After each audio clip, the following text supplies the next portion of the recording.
Hello friends, नमस्कार। मैं Lalji Baghel Baghel study के इस ऑफिशियल यूट्यूब चैनल पर आपका स्वागत करता हूं।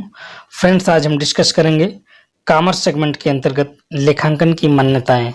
तो फ्रेंड्स, चलो शुरू करते हैं वीडियो। तो इसमें फ्रेंड्स लेखांकन की मान्यताओं के बारे में आपको हम पढ़ाएंगे। यह लेखा मानक अकाउंटिंग स्टैंडर्ड्स, लेखा मानक या अकाउंटिंग स्टैंडर्ड 1 में शामिल है फ्रेंड्स। तो मोस्ट इंपॉर्टेंट क्वेश्चन, लेखांकन की मान्यताएं में लेखा मानक किस अकाउंटिंग स्टैंडर्ड के अंतर्गत है? तो 1 के अंतर्गत है। इसको आपको ध्यान देना होगा फ्रेंड्स, ये कई बार परीक्षाओं में पूछ लिया जाता है। लेखांकन की मान्यताएं फ्रेंड्स कितने प्रकार की हैं? चालू मान्यता, उपार्जन मान्यता और एकरूपता की मान्यता। चालू मान्यता का मतलब होता है फ्रेंड्स कि लेखा जो हम लोग करते हैं, लेखांकन जो करते हैं, वो गोइंग कंसर्न होना चाहिए, अर्थात वो चालू या करंट के हिसाब से उसको देखना चाहिए। उसमें विगत वर्ष और आगामी वर्ष को शामिल नहीं करना चाहिए, तो उसको चालू मान्यता कहते हैं। उपार्जन मान्यता का मतलब होता है कि एक निश्चित आय होनी चाहिए उसमें। अगर हम कोई काम करते हैं या कोई लेखा बनाते हैं या कोई कंपनी चलाते हैं, तो उसमें एक निश्चित आय प्राप्त होनी चाहिए, उसको उपार्जन मान्यता के अंतर्गत हम लोग रखते हैं। और एकरूपता तो सभी लोग जानते हैं कि कोई काम या संस्था कोई लेखा मानक या कोई चीज निर्धारित अगर करता है तो उसमें एकरूपता होना आवश्यक है। यदि एकरूपता नहीं है तो जनता के ऊपर से विश्वास, जनता का कंपनी के ऊपर से विश्वास उठ जाता है फ्रेंड्स। इसलिए इन तीनों मानक का होना, मान्यता का होना जरूरी है फ्रेंड्स। लेखांकन के आधार अगर हम देखें फ्रेंड्स, लेखांकन के आधार में रोकड़ का आधार और उपार्जन का आधार। तो रोकड़ का आधार में अगर ध्यान से देखें, नकद प्राप्ति होना चाहिए और नकद भुगतान होना चाहिए फ्रेंड्स, उधार नहीं होना चाहिए। उपार्जन में क्या है? चालू वर्ष से संबंधित होना चाहिए, समस्त मदों का लेखा भले ही नकद मिली हो या नहीं। अगर उपार्जन के आधार पर हम लेखा कर रहे हैं फ्रेंड्स, तो चालू वर्ष से ही संबंधित होना चाहिए, चाहे समस्त मदों का लेखा भले ही नकद मिली हो या नहीं हो, तो उनका चालू वर्ष से ही संबंधित होना चाहिए।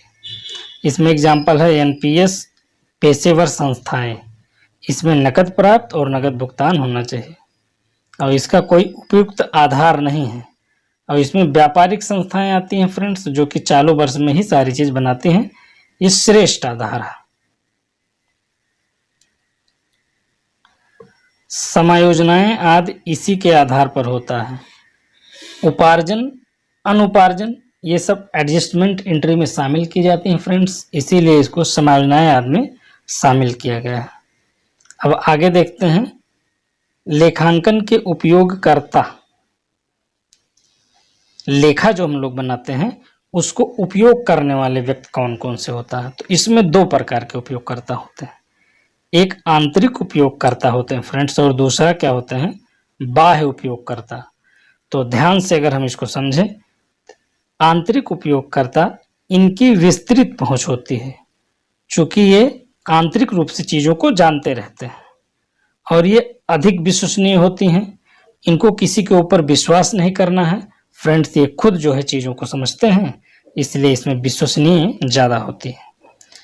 इनकी पहुंच प्रकाशित व अप्रकाशित सभी प्रलेख तक होती है।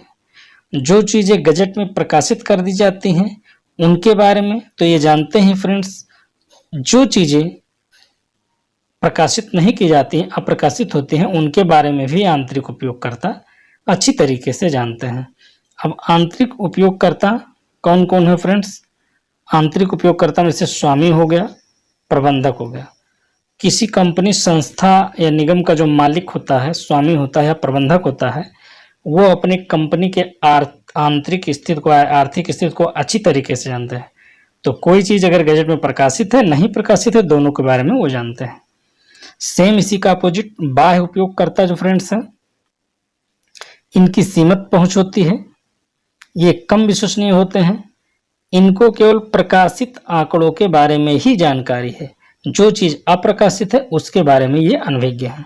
जैसे सरकार, लेनदार, देनदार, बैंक और विनियोजक। इनको फ्रेंड्स कोई चीज अगर प्रकाशित की जाएगी तभी उसके बारे में इनको जानकारी हो पाएगी, लेकिन स्वामी और प्रबंधक को प्रकाशित एवं अप्रकाशित दोनों चीजों के बारे में पूर्ण जानकारी होती है फ्रेंड्स। लेखांकन की प्रणालियां। फ्रेंड्स, लेखांकन की प्रणालियां हम देखेंगे कितनी प्रणाली होती है लेखांकन की। तो पहला फ्रेंड्स इकहरा लेखा प्रणाली, दोहरा लेखा प्रणाली और भारतीय प्रणाली। फ्रेंड्स, 3 प्रकार की प्रणालियां होती है, इकहरा लेखा, दोहरा लेखा और भारतीय प्रणाली। तो मोस्ट इंपॉर्टेंट अगर देखा जाए फ्रेंड्स तो दोहरा लेखा प्रणाली को सबसे विश्वसनीय या सबसे अच्छा माना जाता है। कंपैरिजन करके हम फ्रेंड्स इसको देख लेते हैं तीनों प्रणाली में क्या क्या है।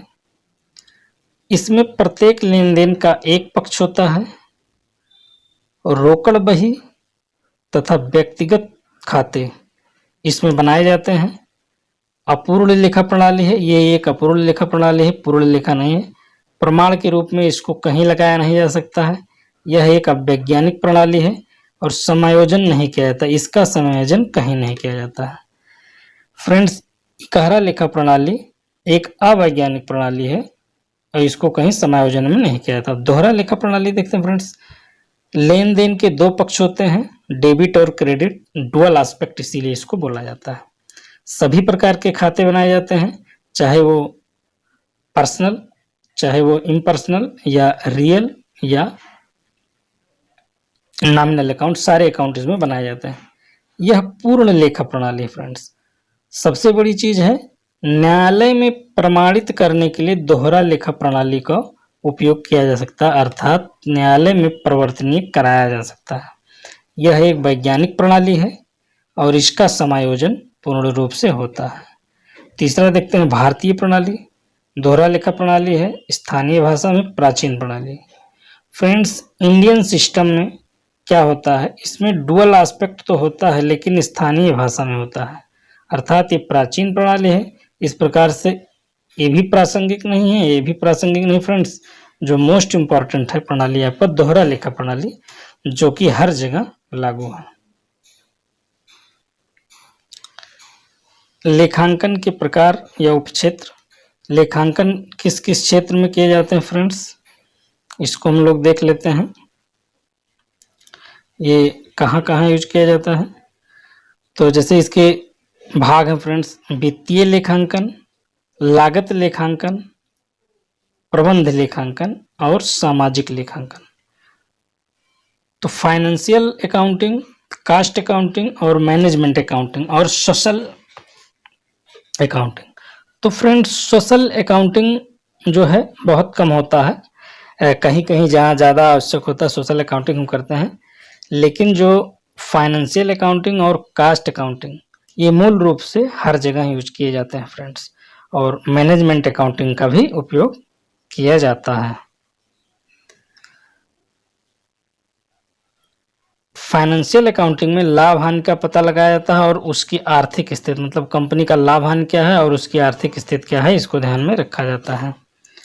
लागत लेखांकन के जो कंपनी तैयार करती है, इससे निर्माणी कंपनियां हैं, प्रति इकाई लागत ज्ञात करेंगे और उसका विक्रय मूल्य निश्चित करेंगे, इसके लिए लागत लेखांकन बनाया जाता है। प्रबंध लेखांकन के अंतर्गत निर्णय प्रक्रिया, अर्थात एक प्रबंधक को कंपनी चलाने के लिए क्या क्या निर्णय लेने पड़ते हैं, उस निर्णय को कंफर्म करने के लिए या निर्णय लेने के लिए हम लोग मैनेजमेंट अकाउंटिंग का सहारा लेते हैं। सेम इसी प्रकार से फ्रेंड्स, सामाजिक लेखांकन में व्यवसाय द्वारा सामाजिक कार्यों पर जो खर्च किया जाता है उसको लेखा किया जाता है। मतलब किसी व्यवसाय द्वारा फ्रेंड्स अगर सामाजिक कार्यों पर पैसा खर्च किया जाता है, उसका जब लेखा किया जाता है तो उसको हम लोग सामाजिक लेखांकन कहते हैं। लेखांकन प्रक्रिया मोस्ट इंपॉर्टेंट फ्रेंड्स, कई बार एग्जाम में पूछ लिया जाता है कि लेखांकन प्रक्रिया क्या होता है, अकाउंटिंग प्रोसेस। तो आज हम अकाउंटिंग प्रोसेस देख लेते हैं।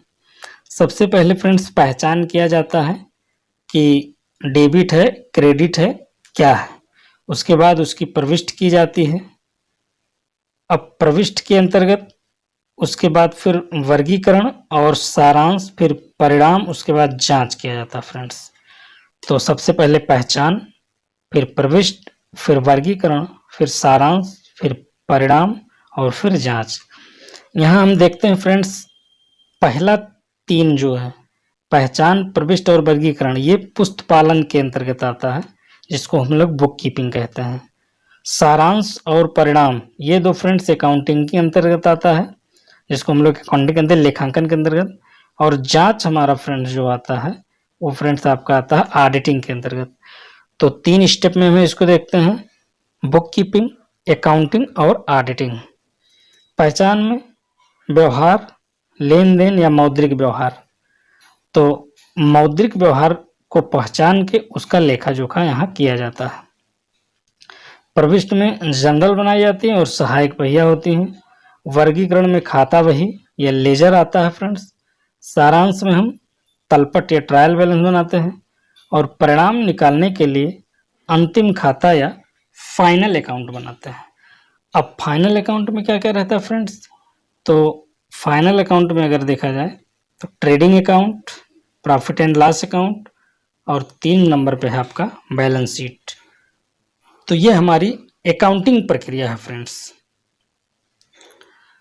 तो फ्रेंड्स ये हमारे जो है लेखांकन की मान्यता का वीडियो था। इसमें हम आपको मान्यता और लेखांकन प्रक्रिया और लेखांकन सिस्टम, उसकी पद्धति के बारे में बताएं फ्रेंड्स। तो ये वीडियो फ्रेंड्स आपको कैसे लगा? अगर फ्रेंड्स ये वीडियो आपको अच्छा लगा है तो हमारे चैनल को लाइक, शेयर, सब्सक्राइब करना ना भूलें फ्रेंड्स। मिलते हैं नेक्स्ट वीडियो में फ्रेंड्स, तब तक के लिए नमस्कार।